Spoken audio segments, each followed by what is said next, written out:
नमस्कार, मैं हूं राजेश मेहतानी। आज देखते हैं कि रेरा कहां और किन प्रोजेक्ट्स पर लागू है और इससे घर खरीदारों को या होम बायर्स को क्या फायदा होने वाला है। रेरा में सभी रेजिडेंशियल और कमर्शियल प्रोजेक्ट्स जिसमें दुकानें, ऑफिसेज, बिल्डिंग ये सब शामिल हैं, ये कवर होते हैं। अगर कोई रेंटल अरेंजमेंट है या कोई किसी फॉर्म में कोई एग्रीमेंट है तो वो इसमें कवर नहीं होता। अधिनियम की धारा 3 में कहा गया है कि जो ऑन गोइंग और एग्जिस्टिंग प्रोजेक्ट, ऑन गोइंग का अर्थ है कि जो रेरा की कमेंसमेंट डेट है अर्थात 1 मई 2017, 1 मई 2017 को जो ऑन गोइंग अर्थात जिन प्रोजेक्ट को 1 मई 2017 तक कंप्लीशन सर्टिफिकेट नहीं मिला था या ऑक्यूपेशन सर्टिफिकेट नहीं मिला था, वो सब रेरा में कवर होंगे। इसके अलावा न्यू प्रोजेक्ट्स अर्थात वो प्रोजेक्ट जो 1 मई 2017 के बाद शुरू हुए, वो सब भी रेरा में कवर होते हैं। एक प्रकार से हम कह सकते हैं कि जो भी बड़े प्रोजेक्ट्स हैं जिनको 1 मई 17 तक कंप्लीशन सर्टिफिकेट नहीं मिला था या उसके बाद शुरू हुए, वो सब रेरा की परिधि में आते हैं। ये प्रोजेक्ट कहाँ लागू नहीं होता वो देख लेते हैं। ऐसे प्रोजेक्ट जहां पर प्रोजेक्ट एरिया 500 वर्ग मीटर से कम है अथवा जहां पर नंबर ऑफ यूनिट्स 8 से कम है, वो प्रोजेक्ट इसमें नहीं आए। इसको ज़रा ध्यान से समझिएगा। अगर मैं कहता हूं कि मेरा प्रोजेक्ट चल रहा है, जो प्रोजेक्ट एरिया है वो 450 वर्ग मीटर है, तो आपको लग सकता है कि ये प्रोजेक्ट रेरा में नहीं आएगा। लेकिन जैसे ही मैं अगली पंक्ति बोलता हूं कि नंबर ऑफ यूनिट्स 10 है, तो आप समझ जाते हैं कि ये प्रोजेक्ट रेरा में आएगा, क्योंकि इन दोनों में से कोई भी एक शर्त अगर पूरी हो जाती है तो वो प्रोजेक्ट रेरा में रजिस्ट्रेशन के लिए एलिजिबल हो जाता है। ऐसे प्रोजेक्ट जिनको डेट ऑफ कमेंसमेंट से पहले सीसी या कंप्लीशन सर्टिफिकेट मिल चुका था, वो रेरा में नहीं आएंगे। जहां अगर कोई रेंटल अरेंजमेंट है तो वो रेरा में नहीं आएंगे।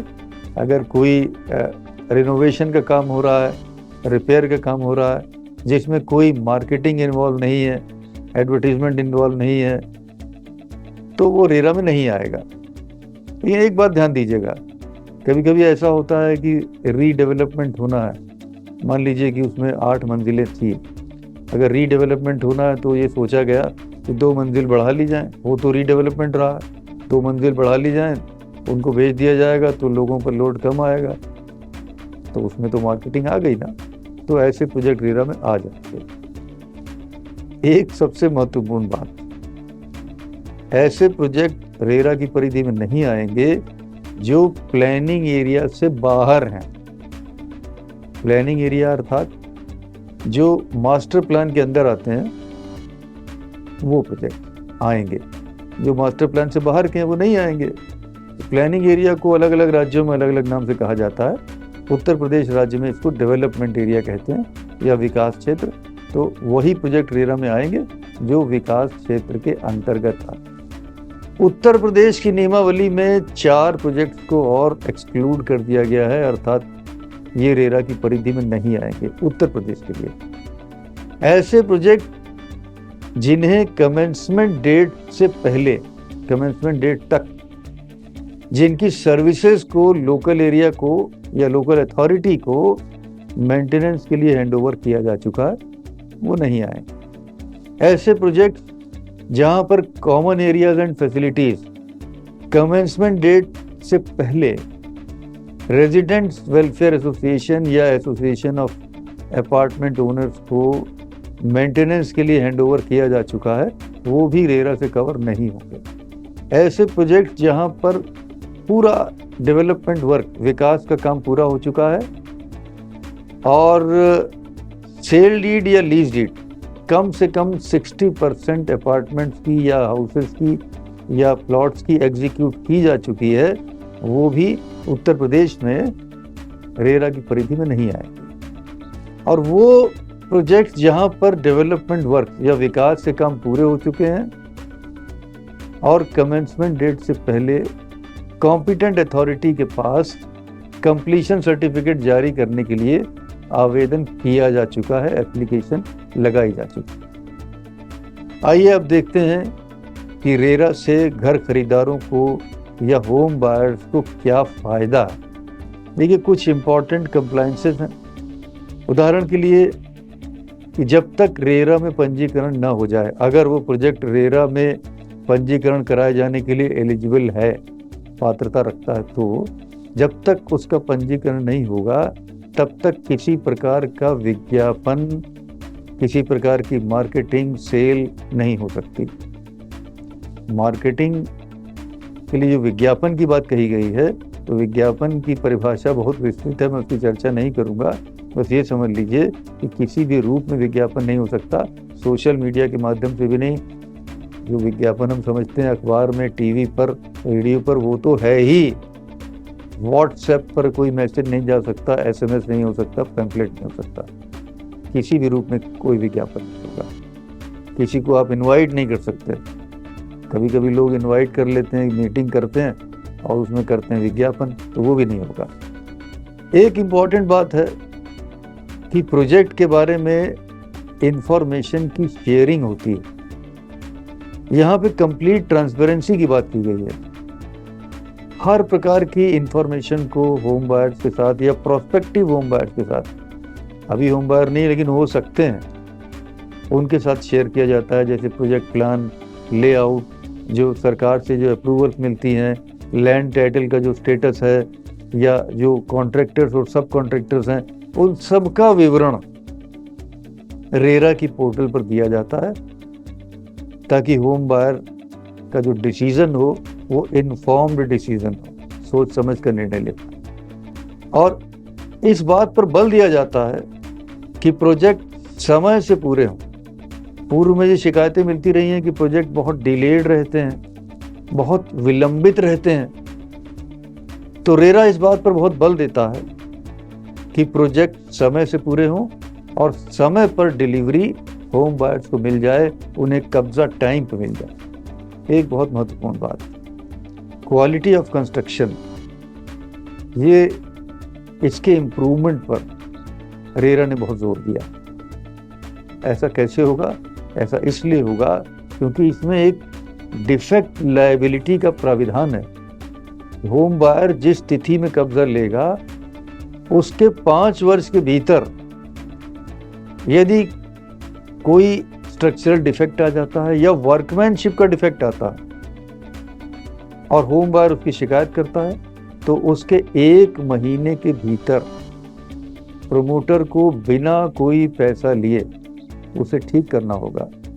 ये डिफेक्ट लायबिलिटी का प्राविधान है और इसी के कारण हम कहते हैं कि क्वालिटी इंप्रूव होगी और हो रही है। अगर कोई माइनर एडिशन या ऑल्ट्रेशन करना है तो अलॉटी या होम बायर को पहले बताना होगा, उसके बाद वो कर सकते हैं माइनर एडिशन। अगर कोई मेजर चेंज करना है, स्ट्रक्चरल चेंज, अर्थात जहाँ पे एरिया घट या बढ़ रहा हो या हाइट घट या बढ़ रही हो, उसको मेजर स्ट्रक्चरल चेंज कहते हैं। वो आसान नहीं है। अगर ऐसा करना आवश्यक है तो 2/3 होम बायर्स का प्रायर अप्रूवल, प्रायर कंसेंट लेना होगा। और मज़े की बात यह है कि जो इसमें गणना का तरीका है उससे ये लगभग नामुमकिन हो जाता है, यानी कि अब छेड़छाड़ नहीं हो पाएगी। गणना कैसे होती है? अगर किसी परिवार ने 1 से अधिक घर लिए हैं, किसी कंपनी ने 1 से अधिक घर लिए हैं, तो उनका वोट 1 होगा। मान लीजिए किसी बैंक ने अपने स्टाफ के लिए 20 घर ले लिए, तो उनका वोट 1 होगा। और अगर कोई अनसोल्ड इन्वेंट्री है, जो घर बिके नहीं है, प्रमोटर समझता है कि ये मेरे अभी 50 घर बिके नहीं तो 50 वोट मेरे होंगे ऐसा नहीं होगा।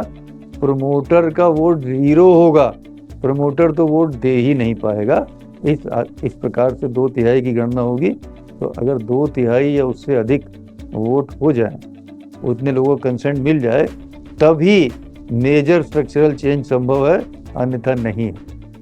अक्सर देखा गया है कि बहुत जगह जो प्रमोटर्स हैं वो RWA बनाने में विलम्ब करते हैं। अच्छे बुरे हर जगह होते हैं, कुछ प्रमोटर तुरंत बनवाते हैं जैसे टाइम पूरा होता है, लेकिन कई जगह प्रमोटर्स इसको अवॉइड करते हैं। तो रेरा आने के बाद ये स्पष्ट रूप से अधिनियम में कह दिया गया है कि अगर कोई लोकल लॉ है, जैसे हमारे यहाँ यूपी अपार्टमेंट एक्ट, उसमें जो स्पेसिफाइड टाइम दिया गया है उसके अंदर आप रेजिडेंट वेलफेयर एसोसिएशन का गठन करा दें या एसोसिएशन ऑफ अपार्टमेंट ओनर्स का गठन करा दें। और अगर लोकल लॉ में कोई प्राविधान नहीं है तो जब मेजॉरिटी ऑफ यूनिट्स, मेजॉरिटी का मतलब भी 50% से अधिक अगर यूनिट बिक चुकी हैं तो उसके 3 महीने के अंदर रेजिडेंट वेलफेयर एसोसिएशन का गठन हो जाना चाहिए। ट्रांसपेरेंसी पे बहुत जोर दिया गया है।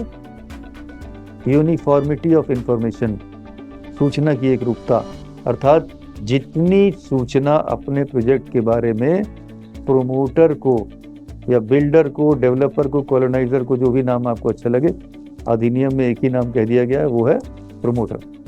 तो प्रमोटर को जितनी सूचना अपने प्रोजेक्ट के बारे में, ठीक उतनी ही सूचना होम बायर को भी हो। अधिनियम इस बात को सुनिश्चित करता है। तो रेरा आने के बाद से होम बायर्स को काफ़ी लाभ है। और अगर कोई चीज़ें पूरी नहीं होती हैं, आने वाले वीडियोस में हम देखेंगे कि कैसे रेरा में शिकायत की जा सकती है। आज यहीं रुकेंगे। आशा है ये चर्चा आपको पसंद आई होगी, आपको उपयोगी लगी होगी। यदि आपको पसंद आई हो तो इसे लाइक करना मत भूलिएगा और इसे अधिक से अधिक शेयर अवश्य करिएगा ताकि अधिक से अधिक लोगों तक हमारी बातें पहुंच पाएँ। यदि आप चैनल पर नए हैं तो इसे सब्सक्राइब अवश्य कर दीजिएगा और बेल आइकन को टैप अवश्य करिएगा। आज यहीं रुकते हैं। बहुत जल्द रेरा पर एक नए विषय पर हम चर्चा करेंगे। तब तक के लिए आप अनुमति चाहेंगे। नमस्कार।